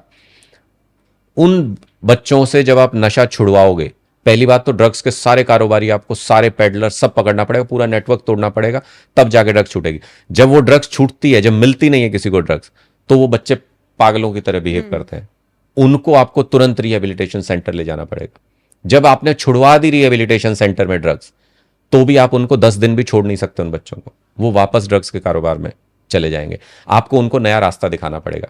तो ये मल्टी लेयर काम है। हमने क्या किया, हमने सारे ड्रग्स के कारोबारी पकड़े, इनका नेटवर्क तोड़ा, जिसकी वजह से ऑन रिकॉर्ड है, एनसीआरबी का डेटा है कि पहले इनका ड्रग्स रूट होता था, पाकिस्तान से पंजाब में ड्रग्स आता था। अब हमने वो रूट पूरी तरह बंद कर दिया। हमने वहां एंटी ड्रोन सिस्टम ला करके खुद डिप्लॉय किए, स्टेट गवर्नमेंट ने बीएसएफ के साथ मिलकर हमने डिप्लॉय किए। ये तो सेंटर को देना चाहिए था हमें। हमने वो ड्रोन सिस्टम खरीदे, फ्रीज करते हैं, ड्रोन गिरा देते हैं, उनकी ड्रग्स जब्त कर लेते हैं। वो नेटवर्क हमने तोड़ा। अब दिल्ली की तरफ से ड्रग्स जाता है पंजाब में, अब गुजरात से ड्रग्स जाता है पंजाब में। रूट चेंज हो गया पूरा। रूट चेंज कब होता है? जब आप एस्टेब्लिश सिस्टम को तबाह कर देते हो, तब रूट चेंज होता है। तो एक तो वो रूट चेंज हुआ, दूसरा जितने भी यूथ वहां से निकल रहा है, हमने 13,000 गांव है पंजाब के अंदर, 13,000 स्टेडियम बना रहे हैं पंजाब में। 3,000 गांवों में अल्ट्रा मॉडर्न फैसिलिटी के स्टेडियम बना रहे हैं, ताकि जो बच्चे नशे से निकले वो वहां खेल सकें। ओके। तो ये एक मल्टी लेयर सिस्टम है। सारे रिहेबिलिटेशन फैसिलिटी जितनी है उनको इंप्रूव किया, सब जगह पे मेडिकल फैसिलिटीज को इंप्रूव किया। समय लग रहा है, धीरे धीरे होगा, लेकिन पंजाब को नशे से बिल्कुल बाहर निकालेंगे, एक एक बच्चे को बाहर निकालेंगे। 70,000 के करीब सरकारी नौकरी पंजाब में दे चुके हैं। और एक आप मुझे स्टोरी नहीं बता सकते कि कोर्ट में चली गई कोई भर्ती, कैंसिल हो गई कोई भर्ती वापस ले ली, सिंगल केस नहीं बता सकते। तो जब इतनी क्लैरिटी के साथ है, तो यूथ को लग रहा है कि अब हमारे लिए मौका है, अब हम नौकरी करके अपना परिवार पाल सकते हैं। और इसके स्ट्रेट एग्जाम्पल्स जो हैं, पहले 2.5 लाख बच्चे थे पंजाब के कॉलेजेस में, आज 4 लाख बच्चे हैं। कहां से आया 1.5 लाख बच्चा एक्स्ट्रा? जो पहले कॉलेज नहीं जा रहा था वो कॉलेज जा रहा है। पासपोर्ट बनवाने में 30% की कमी आई है पंजाब में। जो विदेश भागते थे लोग, पहले अपने बच्चों को यहां नहीं रखना चाहते थे, वो कहते थे यहां ड्रग्स में फंस जाएगा, विदेश भेज दो। आज 30% लोग कम पासपोर्ट बनवा रहे हैं पंजाब में। उनको लग रहा है पंजाब रहने के लायक हो गया, हम यहां रह सकते हैं। ये चेंजेस हैं जो हमने पंजाब में किए। देखिए, अगर ये चेंजेस हैं, ग्राउंड जीरो पर इंप्लीमेंट हुए हैं, तो जब चुनाव होंगे जनता जवाब देगी, उस वक्त हम देखेंगे। निश्चित तौर पर। आप चूंकि पत्रकार भी रहे हैं, तो मुझे आपसे ये समझना है कि ये जो नैरेटिव की लड़ाई होती है, जैसे इतने सारे काम अगर पंजाब में किए जा रहे हैं या दिल्ली में आपने जो कुछ भी किया, इन सबसे इतर आपके जो लूप होल्स थे वो वायरल हुए थे, नहीं थे, या जो भी था, जो नैरेटिव की लड़ाई आप लोग हार गए। ऐसे में जो मीडिया ट्रायल हुआ, जजमेंट तो बाद में आया, उससे पहले तो आप लोगों ने इतना मीडिया ट्रायल फेस किया, आप पत्रकार भी रहे हैं, ये सवाल मैं आपसे इसलिए पूछ रही हूं, वो कितना हैरासिंग था, वो कितना चैलेंजिंग था? देखिए, आपको ये समझना पड़ेगा कि जितने तानाशाह दुनिया में हुए, उन्होंने सबसे पहले मीडिया कंट्रोल किया। यही हिटलर के बारे में भी कहा जाता था कि प्रोपेगेंडा से ही तो बना रहा इतने समय तक। कोई तानाशाह का एग्जाम्पल उठा के देख लो, देश में भी यही हो रहा है। आज सारे मीडिया हाउसेस किसके पास हैं? उनके ऑनर कौन है? बड़े बड़े चैनल्स के ऑनर कौन है? आप देख लीजिए, जो बीजेपी को चुनाव में मदद करते हैं, जिनको बीजेपी सारे ठेके देती है, एक एक करके सब में शेयर खरीद के उन्होंने ही अपना होल्ड बना लिया है। तो वो तो वही बात बोलेंगे ना जो बीजेपी बुलवाना चाहती है। तो ये मीडिया को मैनेज करके एक ऐसा नैरेटिव बनाया जाता है, किसी भी व्यक्ति के खिलाफ ऐसा माहौल बना दिया जाता है। अगर आज देख लीजिए, आज मोदी जी कुछ नहीं कर रहे इस पूरी वॉर के अंदर, जो बुरी हालत पूरे देश में हो रखी है गैस की सप्लाई की, कुछ नहीं कर रहे मोदी जी। हर जगह जाके रिबन काट रहे हैं, कहीं चाय की पत्तियां तोड़ रहे हैं। नहीं, पर और जैसे फिर एक दिन हालात, अचानक जैसे आके- हालात दूसरे देशों में, कम से कम भारत के हालात ऐसे तो नहीं है। कैसे? जैसे ये 500 रुपए पेट्रोल पहुंच गया पाकिस्तान में। मैं इसी के बारे में बात करना हम तो चाहता स्थिर है ना, एक्साइज ड्यूटी घटा दी, मैं उनका इस- भी दिवालिया नहीं निकला जो कंपनियां थी, हम भी स्थिर हैं। मैं बिल्कुल इसी के बारे में बात करना चाहता था कि जैसे ये कहां से आता है परसेप्शन? मोदी जी नहीं कुछ कह रहे, दिन रात मीडिया ये कह रहा है कि हमारी सरकार तो अच्छा कर रही है, हमारी सरकार नहीं, तो मैं अच्छा। समझना चाह रही हूँ, आप मुझे बताइए कहाँ गलत हुआ। मैं वही बता रहा हूं, अब वो सारी चीज बताऊंगा। मीडिया ये सवाल पूछने की बजाय कि गैस क्यों नहीं मिल रही लोगों को, मीडिया ये कह रहा है कि ब्लैक वाली नहीं मिल रही ना? नहीं, ब्लैक व्हाइट कुछ नहीं, मिल एजेंसी रहा। से मिल रही है गैस। तो इतनी लंबी लाइनें क्यों मिल रही लगी हुई हैं? पागल है लोग? पैनिक क्रिएट किया गया। नहीं, मैं बता रही हूँ, मैंने बुक की, मैं बताता हूं। 25 से जो 35 दिन का अंतराल रखा गया था, आ गई गैस, मैं बताता हूं। सिलेंडर आ गया। मैं ब्लैक वाले परेशान है। मैं वही बताता हूं, जो एजेंसी के बाहर लाइनें लगी हुई हैं, रोज विजुअल आते हैं, वो क्यों लगी हुई अब नहीं आ रही है, पैनिक क्रिएट किया गया। हैं? मैं आज की भी आपको दिखा दूंगा। अब मैंने तो 15 दिन से नहीं देखी। हाँ, पैनिक जरूर क्रिएट किया गया था। पैनिक किसने क्रिएट किया? कौन आके संसद के अंदर ये बोला कि कोविड जैसे हालात हो जाएंगे? किसने बोला? हमें तैयार रहना होगा। नहीं, भाई, प्रधानमंत्री अगर ये कह रहे हैं कोविड जैसे हालात हो जाएंगे, तो पैनिक नहीं होगा?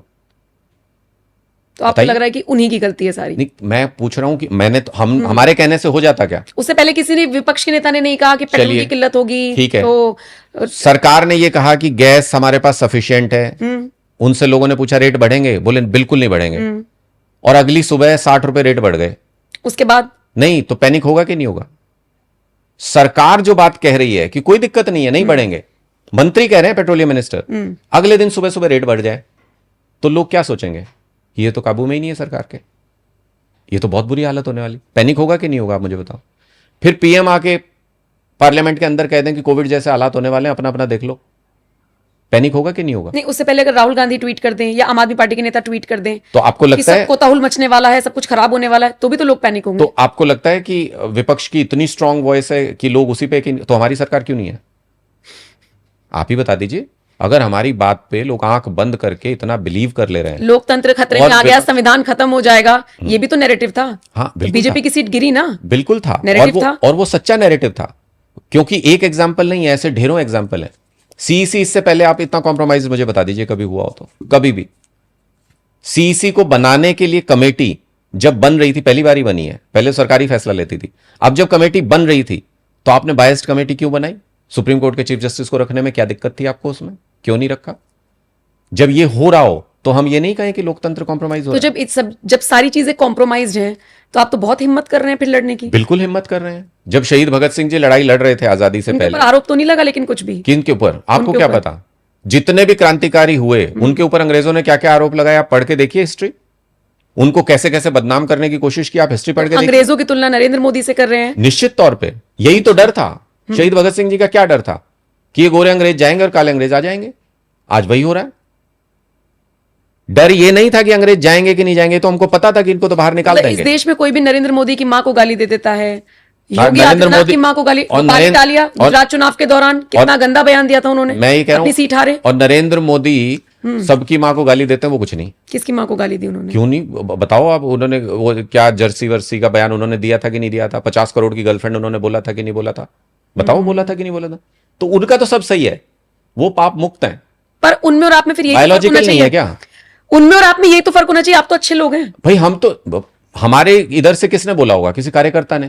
गोपाल इटालिया आपने प्रभारी बनाया हुआ था, तो उन्हें गोपाल ITFS भी थे वो। अब गोपाल इटालिया, उसके बाद अब पूरी सरकार गुजरात में बीजेपी की है, और सारी पूरी की पूरी कैबिनेट लग गई प्रचार करने में। गोपाल इटालिया बाई इलेक्शन में 17,000 वोट से जीत के आए हैं। मुख्यमंत्री उस टाइम भी तो हार गए थे। मुख्यमंत्री भी प्रचार कर रहे थे। हाँ, तो उसी के बाद ना, मान लो वो बयान गलत दिया था उन्होंने, 17,000 वोट से जीत के आए हैं। सारी कैबिनेट गुजरात की लग गई, मुख्यमंत्री लग गए, सबने प्रचार कर लिया, तब भी 17,000 वोट से जीत के आए हैं। इसीलिए तो मैं कह रहा हूं गुजरात में तो बहुत कुछ बदल रहा है, वहीं से जड़ें उखड़ेंगी इनकी। उम्मीद है आपको? जहां से इन्होंने शुरू किया था वहीं से जड़ें उखड़ेंगी। मैं तो पहले दिन से कहता हूं दिल्ली का बदला गुजरात में लेंगे। मैंने तो पहले दिन कहा, अगर इनको ये लग रहा हो कि दिल्ली में हरा के ये धोखे से और अरविंद केजरीवाल को खत्म कर देंगे, तो इनको जवाब हम गुजरात में देंगे, वहीं मोदी को जवाब दिया जाए। क्या रोड मैप होगा आपका गुजरात के लिए, पंजाब के लिए? नहीं, देखिए, हमारा एक ही रोड मैप है। हमारी बहुत सिंपल आइडियोलॉजी है कि पहली सीढ़ी चढ़ के ही दूसरी पे जाया जा सकता है। आम आदमी पार्टी का बहुत स्पष्ट कहना है, बिजली, पानी, स्कूल, अस्पताल पे जब तक काम नहीं होगा तब तक बड़ी बड़ी बातें करने से कुछ नहीं होगा। गुजरात के लोगों को आप नहीं 5 चाहिए। ट्रिलियन इकोनॉमी करते रहो, अचानक से आपका रुपया जो वो गिरता चला जाएगा। 5 ट्रिलियन पहुंचने के ही नहीं कभी। आज अगर आपका रुपया 50-60 पे होता तो आज आप 5 ट्रिलियन इकोनॉमी होते, आज ही होते। लेकिन उधर रुपया गिरता जा रहा है और हमारी फाइनेंस मिनिस्टर क्या कह रही है, नहीं नहीं ठीक है, बिल्कुल रुपया कोई दिक्कत ही नहीं है, 95 रुपये भी कोई दिक्कत नहीं है। तो वो तो फिर बात ठीक ही है जो लोग बात करते हैं कि भाई हाँ इतना शेर पाला है तो खर्चा तो बड़ा होगा ही, नुकसान तो है ही, इतना बड़ा शेर आपने पाल लिया है तो इतने बड़े नेता आपने बनाए हैं तो नुकसान तो होगा ही फिर देश को। तो मतलब आपका रोड मैप यही रहेगा कि हमारा रोड मैप बिजली बिल्कुल हो। स्पष्ट है कि जो हमने दिल्ली में किया, जो हमने पंजाब में किया, वो पूरे देश में होना चाहिए। और हम बार बार, केजरीवाल जी भी कहते हैं, हम भी बार बार कहते हैं, भाई मोदी जी को अगर हमें हराना हो, हम ही फार्मूला बता देते हैं, हम खुद ही बता देते हैं। उसके लिए साजिशें करने की, ये सब करने की क्या जरूरत है? हम 50 स्कूल बनवाते हैं, वो 500 बनवा दें। वो 21 प्रदेशों में इनकी सरकार है, देश में मोदी जी की सरकार है, सारे गवर्नमेंट स्कूल शानदार कर दो, कौन पूछेगा केजरीवाल को? लेकिन वो नहीं करना, वो थोड़ी करना है। वो कर देंगे तो फिर इनकी रैलियों में भीड़ कैसे जुटेगी? वो कर देंगे तो अफवाहें कैसे फैला पाएंगे? पढ़ लेगा तो सोच पाएगा ना। तो आपके हिसाब से देश में डेवलपमेंट नहीं हो रहा है? कहां हो रहा है बताओ, आप मुझे बताइए, मैं उसी चीज पे बताऊंगा कि क्या हो जो रहा है। हाईवेज बन रहे हैं, कनेक्टिविटी, इतने- जेवर एयरपोर्ट, रैपिड, मैं तो अपने आसपास का बता रही मैं हूँ। दूसरे राज्यों में आप जाएंगे तो एक अलग चीज है। तो सुन लीजिए, तो आसपास का बता जेवर दीजिए। एयरपोर्ट आपने कह दिया तो इसी की बता देता हूं। अभी रिबन काट के गए, अभी रिबन काट के गए हैं, उड़ गई फ्लाइट, कितने महीने बाद उड़ेगी? उससे क्या मतलब है? अरे ऐसा तो फिर आप लोग अच्छा, राम मंदिर को भी कह रहे थे कि आधा अधूरे का इनॉग्रेशन हाँ, तो कर पहले दिया। साल में ही टपक गए। पहले साल में ही वहां पे बारिश, पहली बारिश में क्या हुआ था राम मंदिर में? राम मंदिर की जो जमीनें थी, राम के नाम पे बीजेपी ने जो पैसा कमाया, राम मंदिर की जो जमीनों के अंदर घोटाला किया, संजय सिंह जी ने खुलासा नहीं किया पूरा? इन्होंने मतलब 2 करोड़ की जमीन अभी आप ले रहे हो, 15 मिनट बाद 6 करोड़ की कमेटी को बेच दे रहे हो। इतनी अंधेर कर दी भगवान राम के नाम पे, इतनी लूट। और उसकी बात आप कभी नहीं करोगे जितने मंदिर इन्होंने बनारस के अंदर तोड़वा दिए। अब मस्जिद तोड़वाए तो दिक्कत, मंदिर तोड़वाए तो दिक्कत, जो अवैध, जो सरकारी जमीन पे बना हुआ है या जो भी अवैध है वो तो तोड़वा ही रहे ना ये लोग। इनके कितने नेताओं के सरकारी जमीनों के ऊपर मकान बने हुए, तोड़वाते नहीं? आप चलिए लुटियंस में, एक भी सांसद के घर पे बीजेपी के अगर एक्स्ट्रा कंस्ट्रक्शन ना हो रखा हो, तोड़वाओ, वो नहीं तोड़वाएंगे। ये जो सेलेक्टिव तरीके से, जिस तरीके से राजनीति की जा रही है बीजेपी के द्वारा, और जिस तरीके से विरोध को दुश्मनी मान लिया जाता है, वो सही नहीं है। अगर आपको काम में कंपटीशन करो, आप कह रहे हो कि देश में कुछ अच्छा नहीं हो रहा, देश 12 साल से रो रहे हैं ये आत्मनिर्भर भारत, आत्मनिर्भर भारत, आत्मनिर्भर भारत। अब जब मुसीबत आई तो कह रहे हैं सब कुछ बाहर से आता है इसलिए हम कुछ नहीं कर सकते। काहे का आत्मनिर्भर भारत बनाया फिर आपने? 100 स्मार्ट सिटी, मोदी जी ने इतनी बड़ी घोषणा, कहां है 100 स्मार्ट सिटी? कहां गई भाई? बुलेट ट्रेन, मोदी जी बैठ के जाएंगे उसमें, कहां है बुलेट ट्रेन? किसानों की आय दुगनी कर देंगे, हो गई? तो सिर्फ प्रोपेगेंडा और झूठे नारे के दम पे अगर आप लोगों तीन को बार गुमराह प्रधानमंत्री करो। बन गए झूठे नारे के दम पे, तीसरी बार भी प्रधानमंत्री बन गए। हिटलर ने भी बहुत दिन राज किया था, इंदिरा गांधी का जिक्र नहीं कर रहे प्योर हो। प्रोपेगेंडा था। नहीं, आप कांग्रेस से कंपेयर करना चाहते हैं बीजेपी? मैं चाहती हूं कि आप अंग्रेजों को आप छोड़ दीजिए। आप, मैं चाहती हूं कि इंदिरा गांधी का अगर आप वो दौर याद करें, उस टाइम लोकतंत्र की हत्या नहीं होती थी, वो इमरजेंसी की जो बिल्कुल दौर होती थी, था, बिल्कुल वो भी मैं होती थी। कंपेयर करना चाह रही हूँ कि उनसे तो कमी होंगे या उनसे ज्यादा है। जब इमरजेंसी से लड़के, इनके जो सीनियर लीडर्स थे उन्होंने इमरजेंसी देखी थी, वो इमरजेंसी से लड़के, ये तो झूठी कहानियां सुनाते हैं कि मैं इमरजेंसी में वहां था और मैं भेस बदल के वहां था, कभी बांग्लादेश की फौज में भर्ती हो जाते हैं, कभी पता नहीं कहां चले, कभी मगरमच्छ पकड़ लाते हैं। अब इनके ऐसे अगर ये झूठी कहानी सुनाते तो अरविंद केजरीवाल ने भी झूठी कस्में खाई थी फिर बच्चों की। तो मैं- ये राजनीति है, इसमें सब चलता है। देखिए, आप अब तो आम आदमी ये बात समझ गया है। तो आप ये मानते हैं ना कि क्या इसमें सब करें? चलता है? अब अरविंद केजरीवाल झूठी कसम खा के गठबंधन कर लिया। भाई हाँ, हमें यहाँ साथ में लड़ना है, मैं यहाँ साथ में नहीं लड़ना। देखिए विपक्ष भी अगर अब एकजुट सुनिए, नहीं रहेगा। मैं उसको भी बता देता हूं। अरविंद केजरीवाल जी ने कहा था मैं नहीं करूंगा गठबंधन कभी भी। उन्होंने जब गठबंधन किया तो क्या अरविंद केजरीवाल का फैसला था? पूरी दिल्ली में हजारों सभाएं करके लोगों से पूछा था कि मैं नहीं करना चाहता। लेकिन सिचुएशन यह है, तुम बताओ अब, व्यक्ति से बड़ा परिवार, परिवार से बड़ा समाज और समाज से बड़ा देश होता है। सब कुछ मैं नहीं होता कि अरविंद केजरीवाल को ही फैसला करना है, जब उनको अपने से ज्यादा पूरी दिल्ली बोल रही है कि ये करना है तुमको। और जब अरविंद केजरीवाल जी ने फिर छोड़ दिया उस सरकार को, जब काम नहीं हुआ, तो यही दिल्ली थी ना जो नाराज हो गई थी अरविंद केजरीवाल जी से। इन्होंने ही कहा था कि हमने बनाया तो तुमने छोड़ क्यों दिया, लड़ते वहां पे। तो व्यक्ति सीखता है, और अरविंद जी ने उस बात से सीखा कि हम क्यों छोड़ के जाएंगे, हम लड़ेंगे जब लोगों ने हमें मैंडेट दे दिया है तो। और उसके बाद हम लड़े। कितने इन्होंने अत्याचार किए, हमने तो नहीं छोड़ा, हम तो लड़े फिर उसके बाद, क्योंकि लोगों ने मैंडेट दे दिया था। तो इन सारी चीजों से व्यक्ति सीखता भी है, प्रोग्रेस भी करता है। लेकिन सरेआम झूठ नहीं बोल सकते ना। सरेआम झूठ का जो कारोबार चल रहा है, मैं बार बार इसीलिए कह रहा हूं कि हिटलर प्रोपेगेंडा के दम पे इतने समय तक रहा, बाद में लोगों को पता चला कि यह सारा प्रोपेगेंडा था। सद्दाम हुसैन के बारे में ये कहते थे, जब तक बगदाद में घुस नहीं गए तब तक मैं टीवी पे यही देखता था, कहते थे कि बगदाद में जब घुसेंगे तो वहां उसकी फौजें हैं, पता नहीं क्या हो जाएगा। पता चला बगदाद में कुछ था ही नहीं। तो प्रोपेगेंडा अक्सर ऐसा होता है जिसमें आपको लगातार ये दिखाया जाता है कि ऐसा है, ऐसा है, ऐसा है, और जब असल वक्त पड़ता है तो आप कोविड के टाइम में पता चल गया था, थाली बजवाने के अलावा बता दो क्या प्लान था आपके पास। और इसलिए हम इस बार पहले से पूछ रहे हैं कि अगर कोविड जैसे हालात होने वाले हैं तो क्या कुछ प्लान है कि थाली बजवाओगे दोबारा? ये तो हम पूछ सकते हैं ना, ये तो पूछना हमारा फर्ज है। बिल्कुल। और अगर विपक्ष ये सवाल नहीं पूछेगा तो कौन पूछे? मुझे 10 दिन हो गए ये सुनते हुए। आप बता दो मुझे, आप जवाब दे दो, स्टेट ऑफ हॉर्मुज खुला है हमारे लिए कि बंद है? हमें तो यही पता है कि खुला है, खुला जहाज आ रहे हैं। आप और सरकार, बल्कि कई सारे देशों पर से उसने प्रतिबंध हटाया है, सिर्फ अमेरिका को टारगेट कर रहा है ना, इजराइल को कर रहा है। और सरकार का हर व्यक्ति रोज शाम को डिबेट में बैठ के, आज भी सुन लेना आप किसी भी टीवी चैनल पे, रोज ये कह रहे हैं स्टेट ऑफ हॉर्मुज से आ नहीं पा रहा इसलिए किल्लत है। समझो इस बात को। अरे जब खुला है तो क्यों है किल्लत? अगर हमारे लिए खुला है, कह रहे हैं हमारे 20 जहाज वहां फंसे हुए हैं, क्यों फंसे हुए हैं भाई? अगर खुला है तो ले आओ सबको लाइन में लगा के, एस्कॉर्ट करके। तो आप बताते कुछ हो, होता कुछ है। अगर खुला है तो दिक्कत नहीं होनी चाहिए, और अगर खुला नहीं है तो झूठ क्यों तो बोल बता रहे हो? दो। ठीक है, आखिरी सवाल उसी के साथ वाइंड अप करूंगी।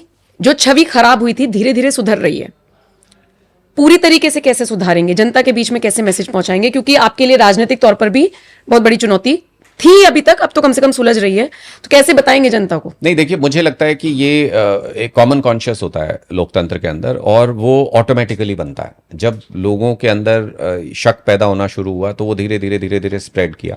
अब जब वो क्लियर हो रहा है तो वो भी धीरे धीरे धीरे लोगों को अपने आप, लोग अपने तर्क लगाते हैं।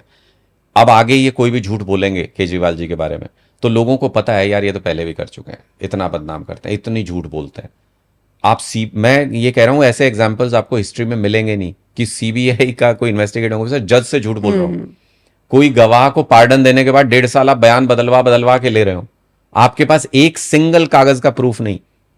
पूरी पॉलिसी के बारे में कोर्ट ने यह कहा कि इसमें कुछ गलती नहीं है, जैसे बनती है पॉलिसी वैसे ही बनी है, सबसे कंसल्ट करके बनी है, एलजी से भी कंसल्ट किया था। तो जब सारे प्रोसेस फॉलो हुए तो गलत क्या है? तो इसका मतलब आप ये कह रहे हो कि सरकार डिसीजन ही नहीं ले, कुछ भी पॉलिसी बनाएगी तो आप कह दोगे नहीं जाओ जेल में। कैबिनेट तो फैसला लेगी, सरकार तो निर्णय करेगी। तो अब ये लोगों को, मुझे लगता है कि मोटा मोटा सा पूरे देश में लोगों को अभी आभास है कि ये बीजेपी साजिश करके केजरीवाल के करियर को खत्म करना चाहती है, उस पार्टी को खत्म करना चाहती है जो मूल मुद्दों के लिए लड़ रही है। इनकी दिक्कत ये है, हमारे पास कोई बड़े बड़े नेता थोड़ी है, हमारे पास कोई बड़ा सिस्टम थोड़ी है, कोई करोड़ों रुपए थोड़ी है खर्च करने के लिए। हमारे पास एक आइडियोलॉजी है कि हम मूलभूत मुद्दे जिन पे 80 साल काम नहीं हुआ उन पे काम करना चाहते हैं। लोगों को पसंद आता है, हम हर स्टेट में वही लेके जाएंगे, और देख लीजिएगा हर स्टेट से एक दिन जड़ से उखाड़ के फेंकेंगे भारतीय जनता पार्टी को, सब जगह पे ये मूलभूत सुविधाएं लेके आएंगे। चलिए, देखने वाली बात होगी जिस रोड मैप के साथ आप आगे बढ़ रहे हैं, कहां तक आप जाएंगे। बहुत बहुत शुभकामनाएं और बहुत बहुत शुक्रिया मेरे साथ जुड़ने के लिए। ये ऐसे मुद्दे थे जिनकी चर्चा होती है, लेकिन दोनों पक्ष आपस में बटे रहते हैं, लोगों के बीच में कंफ्यूजन रहता है, तो सोचा कि इस कंफ्यूजन को दूर करने की कोशिश की जाए। ये कोशिश आपको कितनी सार्थक लगी, ये पॉडकास्ट आपको कितना सार्थक लगा, कमेंट सेक्शन में बताइएगा। और कोई सवाल अगर मुझसे छूटा है तो पॉडकास्ट के कमेंट सेक्शन में डालिएगा, नेक्स्ट टाइम पूछेंगे। बहुत बहुत शुक्रिया इस पॉडकास्ट को देखने के लिए। नमस्कार।